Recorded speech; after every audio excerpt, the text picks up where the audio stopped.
So hello my dear friends, कैसे हैं आप सभी। तो मेरा नाम है अभय शर्मा और आज आपका स्वागत है इस ब्यूटीफुल से चैनल शॉर्ट क्लासेस में। लास्ट क्लास में हमने एलिन्स और माय डियर फ्रेंड्स पायरिन्स के बारे में बात की थी। क्या बात क्लियर है? और हमने ये भी जाना था कि जो हमारे एलिन्स होते हैं वो कैसे होते हैं, नॉन प्लेनर, और हमारे जो क्यूमुलिन्स होते हैं वो कैसे होते हैं, प्लेनर होते हैं। क्या बात क्लियर है माय डियर फ्रेंड्स? एलिन्स हमारे क्या होते हैं माय डियर फ्रेंड्स? इवन।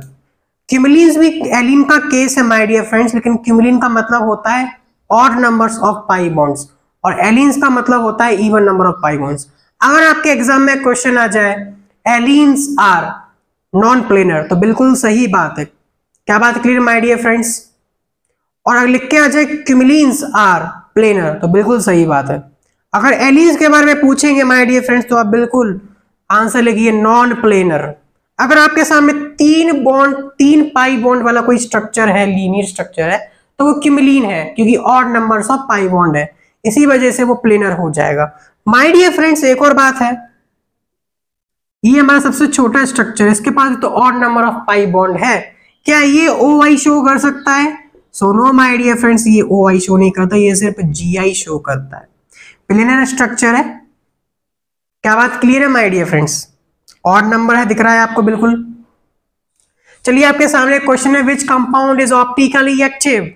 तो देखिए my dear friends, even numbers of pi bond जिसके पास होते हैं वो ऑप्टिकली एक्टिव होता है। इसका मतलब ये ऑप्टिकली एक्टिव नहीं है, ये भी ऑप्टिकली एक्टिव नहीं है। इसमें देखिए even numbers of pi bond है और डिफरेंट ग्रुप्स है। यहाँ पर CH3 और एक हाइड्रोजन जो आपको दिख नहीं रहा है, यहाँ पर भी एक हाइड्रोजन है।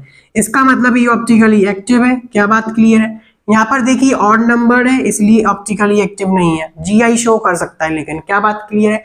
ये GI शो कर सकता है, ये नहीं कर सकता, लेकिन ये भी GI शो कर सकता है। क्या बात क्लियर है? नंबर ऑफ ऑप्टिकल आइसोमर्स, इसके हमको ऑप्टिकल आइसोमर्स बनाने हैं। देखिए माय डियर फ्रेंड्स, एक हमारे पास कायरल सेंटर या फिर जिसको हम स्टीरियो सेंटर बोलते हैं, एक हमारे पास ये है। देखिए इसके पास चारों डिफरेंट ग्रुप्स हैं, मींस ये कायरल कार्बन है। और दूसरा ये हमारा नॉन कायरल कार्बन, लेकिन GI शो कर सकता है क्योंकि even numbers of pi bond है। इसका मतलब ये क्या क्या शो कर सकता है? RR शो कर सकता है, SS शो कर सकता है, RS और SR, ये चार शो कर सकता है। क्या बात क्लियर है माय डियर फ्रेंड्स?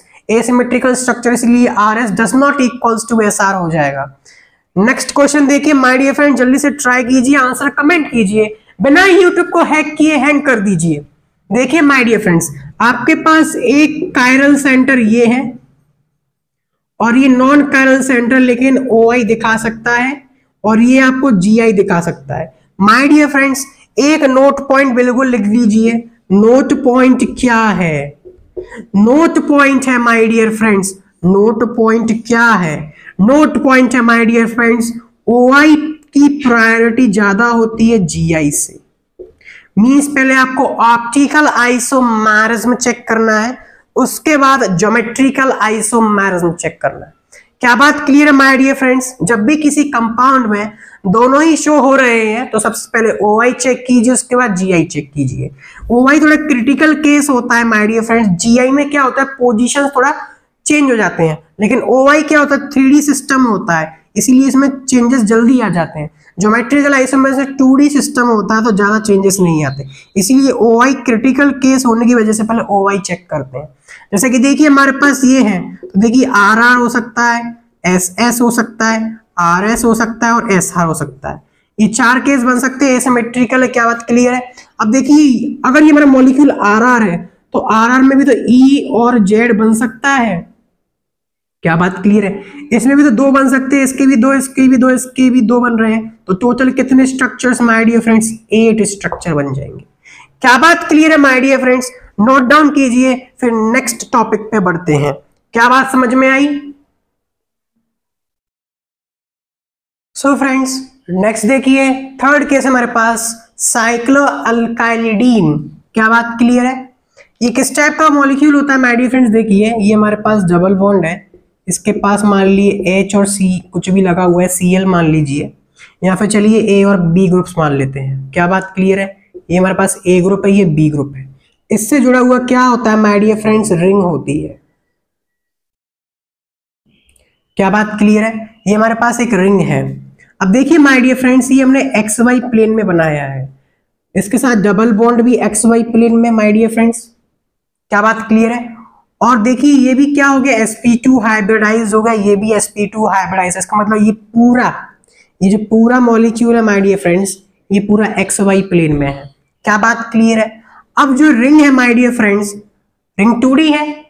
अब क्या होगा, जब इस पे ग्रुप्स जुड़ेंगे माय डियर फ्रेंड्स, तो एक ऊपर जुड़ेगा, एक अंदर की साइड जुड़ेगा। यानी कि मान लीजिए वेज पर हमारा ए आ गया है और डैश पे हमारा डी आ गया है। तो देखिए माय डियर फ्रेंड्स, ये हमारा एक्स वाई प्लेन में है और ये हमारा एक्स जेड प्लेन में आ गया है। क्या बात समझ में आ रही है? बिल्कुल स्पाइरो जैसा केस है, या फिर आप कह सकते हो एलीन जैसा केस है। बात समझ में आई कि नहीं आई? क्लियर बात है फ्रेंड्स। तो ये भी हमको क्या कर सकता है, ऑप्टिकल आइसोमेर शो कर सकता है, क्योंकि इसमें क्या है, लैक ऑफ सिमेट्री। तो ये OI शो कर सकता है और ये बोल सकते हैं ऑप्टिकली एक्टिव है और ऑप्टिकल एक्टिविटी शो कर सकता है। क्या बात क्लियर है माय डियर फ्रेंड्स? अब जरा इसका मिरर इमेज देख लेते हैं, क्या इसका मिरर इमेज ओवरलैप हो रहा है? तो देखिए ए का ए, बी का बी, कार्बन का कार्बन, दो बॉन्ड, डबल बॉन्ड, ये हमारी रिंग है। क्या बात क्लियर है? और ये हमारा वेज पर ए है, तो हमने वेज पर ए बना दिया और डैश पर हमने बी बना दिया। क्या बात क्लियर है? अब देखिए इसको ओवरलैप कराइए, क्या ये ओवरलैप हो रहा है माय डियर फ्रेंड्स? बिल्कुल ओवरलैप नहीं हो रहा। रोटेट कर दीजिए, क्या कर दीजिए, रोटेट कर दीजिए। तो माय डियर फ्रेंड्स, को आप जब रोटेट करोगे, तो चलिए इसको रोटेट करके देख ही लेते हैं क्या होता है। जब हमने इसको रोटेट किया तो देखिए जो वेज पर है वो तो वेज पर रहेगा। क्या बात क्लियर? जो वेज पर है वो वेज पर रहेगा, जो डैश पर वो डैश पर रहेगा। Double bond C, B my dear friends देखिए ऊपर आ गया, ए नीचे आ गया है। क्या बात क्लियर है? देखिए ध्यान से, इसका मतलब ये इसके ऊपर ओवरलैप नहीं होगा। Clear friends? इसका मतलब ये क्या हो गया है, एनेंशियोमर। और वैसे भी आप देख सकते हैं प्लेन ऑफ सिमेट्री नहीं है, पूरा एसिमेट्रिकल मॉलिक्यूल है, मींस इसका एनेंशियोमर पॉसिबल है। अगर ये आर है तो ये एस है। क्या बात क्लियर है माय डियर फ्रेंड्स? और इनकी जो मिरर इमेज है वो भी ओवरलैप नहीं कर रहे हैं। क्लियर है फ्रेंड्स? देखिए ध्यान से, बात समझ में आई कि नहीं आई? नोट डाउन कीजिए।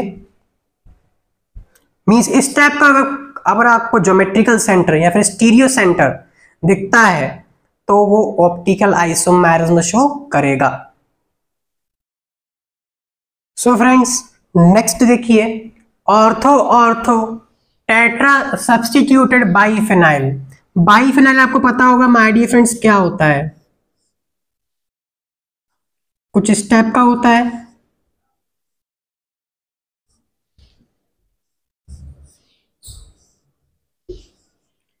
चलिए इसका बॉन्ड वाला स्ट्रक्चर बना लेते हैं जिससे आपको थोड़ा और अच्छे से समझ में आए जो मैं आपको बताना चाह रहा हूं। देखिए माय डियर फ्रेंड्स, अभी क्या हो रहा है, ये कॉन्जुगेशन कर रहा है, मींस पाई बॉन्ड इंटरचेंज, एक को छोड़कर एक, एक को छोड़कर एक। कभी कभी पाई बॉन्ड इस टाइप से भी कॉन्जुगेशन कर लेते हैं, देखिए एक को छोड़कर एक है। क्या बात क्लियर? मींस इस पूरे में इस टाइप से 8 टाइप से कॉन्जुगेशन हो रहा है। क्या बात क्लियर है? इस टाइप से कॉन्जुगेशन हो रहा है। Conjugation my dear friends same plane के अंदर होता है। क्या बात क्लियर है? जैसे मान लीजिए अगर मेरे पास एक बेंजीन कुछ इस टाइप से है और एक बेंजीन कुछ इस टाइप से या फिर इस टाइप से मान लीजिए, तो इनमें कॉन्जुगेशन नहीं है। अगर इस टाइप से दोनों प्लेनर है, दोनों ही प्लेनर है, तो इनमें क्या हो रहा है, कॉन्जुगेशन हो रहा है। क्या बात clear my dear friends? Means दोनों ही सेम प्लेन में तभी कॉन्जुगेशन पॉसिबल है, वरना कॉन्जुगेशन पॉसिबल नहीं है। क्या बात क्लियर माय डियर फ्रेंड्स? अब हमारे पास लिखा है ऑर्थो ऑर्थो टेट्रा सब्स्टिट्यूटेड बाइफेनाइल्स। हमने क्या किया, इसके ऑर्थो, इसको ऑर्थो बोलते हैं, आपको पता है माय डियर फ्रेंड्स। ऑर्थो पर HOH लगा दिया, यहाँ पर CH3 लगा दिया और यहाँ पर हमने कुछ मान लीजिए Cl लगा दिया। क्या बात क्लियर है माय डियर फ्रेंड्स? अब क्या होगा माय डियर फ्रेंड्स, ये ऑर्थो ऑर्थो है, ये बहुत पास पास में है। इस वजह से क्या होता है, ये जो मॉलिक्यूल्स इनके पास इलेक्ट्रॉन्स है, इसके पास भी इलेक्ट्रॉन्स इसके ऑर्बिटल में, तो क्या करते हैं, इलेक्ट्रॉन इलेक्ट्रॉन रिपल्शन होता है। क्या बात क्लियर है? इन दोनों के बीच में बहुत खतरनाक तरीके से रिपल्शन होता है माय डियर फ्रेंड्स। इसीलिए क्या होता है, जो हमारा बेंजीन है, हमारा जो बेंजीन पता है क्या हो जाता है, मान लीजिए ये हमारा लेफ्ट साइड का बेंजीन है और ये हमारे राइट साइड का बेंजीन है।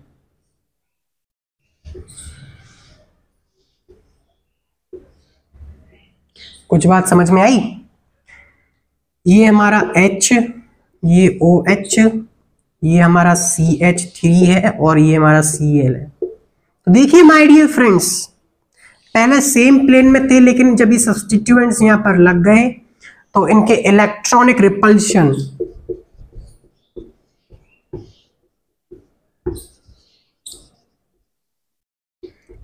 रिपल्शन को कम करने के लिए ये क्या होता है, ये तो सेम प्लेन में है, ये चेंज हो जाता है, कुछ इस टाइप से हो जाता है। देखिए माइनस इस टाइप से हो जाता है। बात समझ में आई? क्या बात क्लियर है? या तो इस टाइप से हो जाएगा या फिर ये इस टाइप से हो जाएगा, कोई ये देख लेगा। क्या बात क्लियर है? तो इसमें क्या होता है माय डियर फ्रेंड्स, जो ये बॉन्ड है हमारे पास, ये जो बॉन्ड है, ये जैसे पाई बॉन्ड होता है, रिस्ट्रिक्टेड रोटेशन, यहां पर भी क्या हो जाता है, रिस्ट्रिक्टेड रोटेशन हो जाता है। रिस्ट्रिक्टेड रोटेशन क्यों हो जाता है?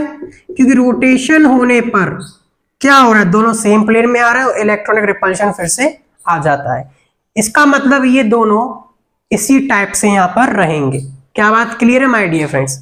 बात समझ में आई कि नहीं आई? क्लियर है फ्रेंड्स? रिस्ट्रिक्टेड रोटेशन आ चुका है।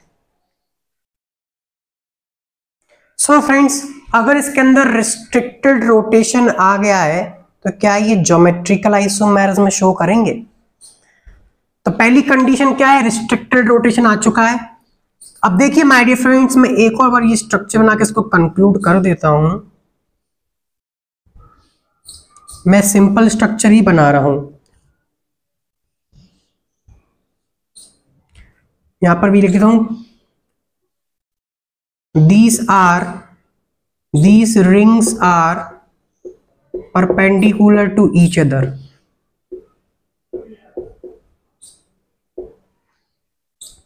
मान लीजिए हमारे पास Cl यहां पर है, H यहां पर है, Cl यहां पर, H यहां पर है।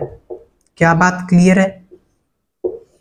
और सिमिलर ग्रुप यहां पर मैंने बना दिया, मान लीजिए कुछ इस टाइप से।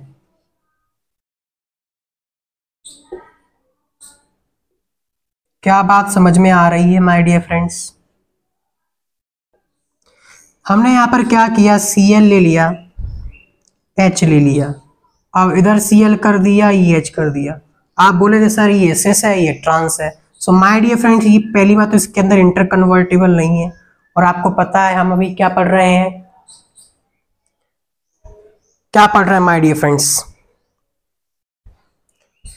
कॉन्फिगरेशनल आइसोमर्स पढ़ रहे हैं। कॉन्फिगरेशनल आइसोमर एक दूसरे में इंटर कन्वर्टिबल नहीं होते रिस्ट्रिक्टेड रोटेशन की वजह से। क्या बात क्लियर है? तो देखिए इसमें इंटर कन्वर्टिबल तो नहीं है, पर ये दोनों एक दूसरे के क्या है, एनेंशियोमर है। ज्योमेट्रिकल आइसोमर्स में एक दूसरे में इंटर कन्वर्टिबल नहीं होते। क्या ये GI शो कर रहे हैं? No my dear friends, GI के लिए सेम प्लेन में होना जरूरी है, लेकिन ये सेम प्लेन में नहीं है। इसका मतलब ये OI दिखा रहे हैं, ऑप्टिकली एक्टिव है, लेकिन GI शो नहीं कर रहे। क्या बात क्लियर है? Because they are perpendicular to each other. एक बार मॉलिक्यूल्स XY प्लेन में और दूसरे मॉलिक्यूल्स हमारे YZ प्लेन में है, या फिर XZ प्लेन में, सॉरी XZ प्लेन में। ये हमारा XY में मान लीजिए, ये हमारा XZ में मान लीजिए। क्या बात क्लियर है my dear friends? Optical isomer show करेगा क्योंकि इसमें क्या आ गया, एसिमेट्री। किसकी वजह से? Due to asymmetry. Chiral carbon नहीं है इसके अंदर, ड्यू टू एसिमेट्री। हमने पता है माय डियर फ्रेंड्स, और हमको बता दिया गया है by two scientist Le, Bel and van't Hoff, optical activity का क्या कारण हो सकता है, डिसिमेट्री। क्या बात क्लियर माय डियर फ्रेंड्स? इसमें एसिमेट्री है, इसके अंदर POS नहीं है, इसी वजह से माय डियर फ्रेंड्स ये क्या दिखा रहा है, ऑप्टिकल आइसोमेरिज्म। डिफरेंट ग्रुप होने चाहिए माय डियर फ्रेंड्स, औरतों पे डिफरेंट ग्रुप होने चाहिए। क्या बात क्लियर है? नोट डाउन कीजिए, फिर आगे बढ़ते हैं। सो माय डियर फ्रेंड्स, जितने भी अब चारों केसेस हमने देखे हैं, सब में डिफरेंट ग्रुप्स होना कंपलसरी है। क्या बात क्लियर है? सो फ्रेंड्स, नेक्स्ट देखिए, compound having chiral centre other than carbon. ये हमारा नाइट्रोजन है, इस पे एक पॉजिटिव चार्ज है। क्या बात क्लियर? हम जीओसी में पढ़ेंगे। ये हमारा sp3 हाइब्रिडाइज है, जैसे कि हमारा कार्बन sp3 हाइब्रिडाइज होता है उसी तरह से ये हमारा फास्फोरस है, ये भी sp3 हाइब्रिडाइज्ड है। क्या बात क्लियर? देखिए सिग्मा बॉन्ड कितने, 1 2 3 एंड ये 4, इसलिए sp3 1 2 3 एंड 4 sp3 हाइब्रिडाइज्ड। क्या बात क्लियर है माय डियर फ्रेंड्स? ये बिल्कुल अभी शॉर्ट टर्म में आपको बताया जा रहा है कि जितने सिग्मा बॉन्ड्स होते हैं वो उसका स्टेरिक नंबर हो जाता है, लेकिन सिर्फ कार्बन के केस में ये पॉसिबल है। इनमें कुछ कुछ केसेस में लग जाता है, जिसके बाद हम जीओसी में करेंगे। जीओसी में आपको एक ऐसा फॉर्मूला दे दिया जाएगा जिससे आप किसी का भी स्टेरिक नंबर देखे जा सकते हैं। क्या बात क्लियर है? क्योंकि कभी कभी नेगेटिव पॉजिटिव चार्ज या लोन पेयर की वजह से स्टेरिक नंबर में चेंजेस आ सकते हैं, उनकी हाइब्रिडाइजेशन में चेंजेस आ सकते हैं। सिलिकॉन तो कार्बन का ही ग्रुप है माय डियर फ्रेंड्स, ये तो sp3 हाइब्रिडाइज है ही। यहां पर देखिए 1 2 3 और एक लोन पेयर, इसीलिए sp3 हाइब्रिडाइज्ड। क्या बात क्लियर है? और जर्मेनियम में देखिए 1 2 3 एंड 4 sp3 हाइब्रिडाइज्ड। क्या बात क्लियर है? और सब पे आप देख सकते हो डिफरेंट ग्रुप्स हैं, इसका मतलब ये सभी क्या है, कायरल सेंटर्स हैं। क्या बात क्लियर है? ये अदर देन कार्बन है, इनको नोट डाउन कीजिए, एग्जांपल्स को नोट डाउन कीजिए, थोड़ा ध्यान में रखिए। क्या बात क्लियर है माय डियर फ्रेंड्स? नेक्स्ट देखिए, एसिमेट्रिकल नाइट्रोजन या फिर अमाइन इन्वर्जन। मान लीजिए हमारे पास ये मिरर है और ये एक दूसरे के मिरर इमेज है। अगर ये R है, ये S है, तो ये एक दूसरे में इंटर कन्वर्टेबल है। क्या बात क्लियर? बहुत अच्छी बात है, इंटर कन्वर्टेबल है। जैसे हमारे पास एक R होता है, एक S होता है, ये एक दूसरे को क्या कहलाते हैं, एनेंशियोमर कहलाते हैं, लेकिन ये R और S इंटर कन्वर्टेबल नहीं है। हम पढ़ रहे हैं कॉन्फिगरेशनल आइसोमर जो कि इंटर कन्वर्टेबल नहीं होते, लेकिन ये वाला जो केस है माय डियर फ्रेंड्स, ये इंटर कन्वर्टेबल है। इसमें क्या होता है, रैपिड इंटर कन्वर्जन होता है।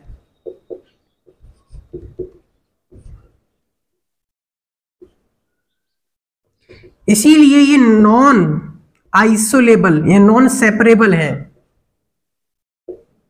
इनको हम सेपरेट नहीं कर सकते क्योंकि RS RS RS ये इंटर कन्वर्ट होते रहते हैं। मींस एक टाइप से बोल सकते हैं कि सेम ही है, RS RS चेंज हो रहा है।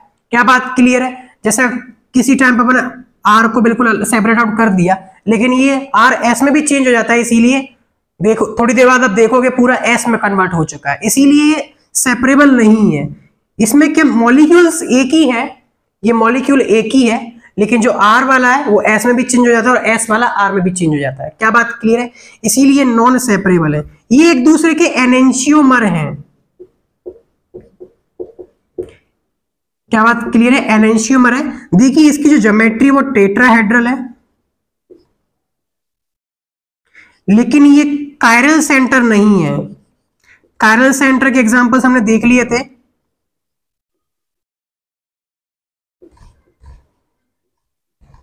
क्या बात क्लियर है? टेट्राहेड्रल की ज्योमेट्री है, not chiral centre.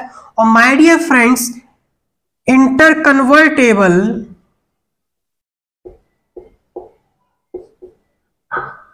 Enantiomers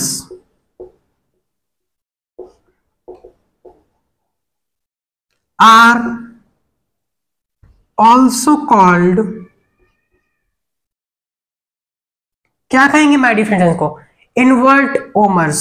इन्वर्टोमर्स INVERT, invert omers. Enantiomer का ओमर्स और इन्वर्ट का, क्या बात क्लियर है? इसलिए इसको बोलते हैं इन्वर्टोमर्स। क्या बात clear my dear friends? Note down कीजिए। सबसे खास बात यही है, ये एक दूसरे के एनेंशियोमर्स हैं, एक R एक S, लेकिन ये एक दूसरे में इंटर कन्वर्टेबल है और नॉन सेपरेबल है। बाकी जो RS होते हैं, एनेंशियोमर्स वैसे नॉन सेपरेबल तो होते ही हैं, लेकिन हमने एक टेक्निक देख ली जिससे सेपरेट कर सकते हैं। लेकिन अगर आपसे पूछा जाए enantiomers are non separable, diastereomers are separable. क्या बात क्लियर है? और अगर आपसे पूछा जाए invertomers are non separable, enantiomers भी क्या होते हैं my dear friends? Non separable होते हैं। क्लियर है फ्रेंड्स? नोट डाउन कीजिए। आई होप आपको बिल्कुल समझ में आया होगा। ये आउट ऑफ सिलेबस की बातें हैं, बस थोड़ा ध्यान में रखें। क्या बात क्लियर है? सो माय डियर फ्रेंड्स, आज की क्लास का लास्ट टॉपिक और इस चैप्टर का भी लास्ट टॉपिक मींस सिर्फ कॉन्फिगरेशनल आइसोमर का लास्ट टॉपिक है। इसके बाद सिर्फ हमारे पास कैलकुलेशन ऑफ स्टीरियो आइसोमर बचता है। क्या बात क्लियर है? सो माय डियर फ्रेंड्स, देखिए nitrogen salt and cyclic amines, जो हमारे नाइट्रोजन सॉल्ट्स होते हैं और साइक्लिक अमाइंस होते हैं, आर नॉट इंटरकन्वर्टेबल और not go under amine inversion. क्या बात क्लियर है? ये बात बिल्कुल याद रखने की है माय डियर फ्रेंड्स, इसके अंदर कोई कॉमन सेंस नहीं लगेगा। ये देखिए नॉन इंटरकन्वर्टेबल है लेकिन ये आइसोलेबल है, इनको हम आइसोलेट कर सकते हैं। अगर ये हमारा R है तो ये प्लस है, ये हमारा माइनस है। इसी प्रकार से देखिए हमारे पास साइक्लिक अमाइंस, ये प्लस है ये माइनस है। ये नाइट्रोजन सॉल्ट है, आप देख सकते हो ये कायरल सेंटर की तरह काम करता है लेकिन यहाँ कार्बन नहीं है। क्या बात क्लियर है? हमने पढ़ लिया है कि कौन कौन से कायरल सेंटर्स होते हैं जिसमें कार्बन नहीं होता, तो उसमें ये वाला केस हमने पढ़ा था। क्या बात क्लियर है? ये नॉन इंटरकन्वर्टेबल रिसोलेबल है और ये भी नॉन इंटरकन्वर्टेबल एंड रिसोलेबल है। प्लीज इनको याद कीजिए, इनके अंदर ऐसा कोई कॉमन सेंस यूज नहीं होता है। हाँ, आप ये बात कह सकते हैं जैसे कायरल कार्बन होता है इसका मिरर इमेज सुपर इम्पोजेबल नहीं होता, दोनों R होता है या फिर S होता है, इस टाइप का ये नॉन इंटरकन्वर्टेबल आप कह सकते हो। क्या बात क्लियर? ये बीच में मिरर है, मिरर और ये भी मिरर। क्या बात क्लियर है my dear friends? Note down कीजिए। माय डियर फ्रेंड्स, ये नीचे वाला केस है साइक्लिक अमाइंस, ये देखिए इसमें दो डिफरेंट ग्रुप्स लगे हैं, एक ये और एक ये, तीन डिफरेंट ग्रुप्स हैं और एक लोन पेयर एक डिफरेंट ग्रुप होता है, तो चारों डिफरेंट ग्रुप्स लगे हैं। इसीलिए ऑप्टिकल एक्टिविटी शो करते हैं, ये प्लस है ये माइनस, लेकिन इसकी जो नेमिंग है माय डियर फ्रेंड्स वो कैसे करते हैं आपके सिलेबस में नहीं है। क्या बात क्लियर है? सो प्लीज इनको बस याद रखें, ज्यादातर इस पर क्वेश्चंस बिल्कुल नहीं आते, आउट ऑफ सिलेबस टॉपिक है। सो माय डियर फ्रेंड्स, आज की क्लास यहीं पर एंड करते हैं। आई होप आप बिल्कुल एंजॉयमेंट के साथ मेरी वीडियोस को देख रहे होंगे, सबको समझ में आ रहा होगा। नहीं आ रहा तो प्लीज मुझे कमेंट कीजिए। तब तक पढ़ाई करते रहे। All the very best.